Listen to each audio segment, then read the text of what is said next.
ইরানে হামলার কারণে নানামুখী চাপে পড়বেন মার্কিন প্রেসিডেন্ট ডোনাল্ড ট্রাম্প। বিশ্লেষকরা বলছেন মার্কিন সেনা নিহতের পাশাপাশি যুদ্ধ বিমান ধ্বংসের ঘটনায় ঘরে বাইরে ব্যাপক তোপের মুখে পড়বেন তিনি। ইসরায়েলের লড়াইয়ে যুক্তরাষ্ট্রকে জড়ানোর কারণেও প্রতিবাদের মুখোমুখি হতে পারেন মার্কিন প্রেসিডেন্ট।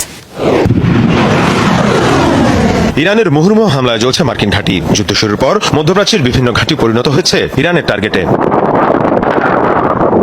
ইরান ইসরায়েল লড়াইয়ে যুক্তরাষ্ট্রের সম্পৃক্ততা নিয়ে শুরু থেকে বিতর্ক চলে আসছে যুক্তরাষ্ট্রে। ইরানের সাথে লড়াইকে ওয়াশিংটনের ওপর চাপিয়ে দিয়েছে তেল আবিব, এমন অভিযোগও পুরনো। ইসরায়েলের স্বার্থের জন্য কেন মার্কিন নাগরিকদের করিডোর থেকে কেন সমরাস্ত্র ব্যবহার করা হবে, এমন প্রশ্ন উঠেছে বারবার। 12 দিনের যুদ্ধের সাথে এই যুদ্ধের অনেক পার্থক্য রয়েছে, কারণ এই যুদ্ধ শুরু করেছিল ইসরায়েল আর এটা যুক্তরাষ্ট্র। এই লড়াইয়ে মার্কিন বাহিনী জড়িয়ে পড়া নিয়েও অনেক বিতর্ক রয়েছে। ইরানের পরমাণু কর্মসূচি বন্ধ করা এককভাবে ইসরায়েলের পক্ষে সম্ভব না, তাই যুক্তরাষ্ট্রকে জড়ানো হয়েছে এর সাথে। অকাঠামোগত ক্ষতি নয়, এরই মধ্যে ইরানের অভিযানে 3 মার্কিন সেনার মৃত্যু হয়েছে, ধ্বংস হয়েছে বেশ কিছু মার্কিন ফাইটার জেট। ফলে স্বভাবতই ব্যাপক চাপের মুখে পড়বেন ট্রাম্প, এমনটাই মনে করছেন বিশ্লেষকরা।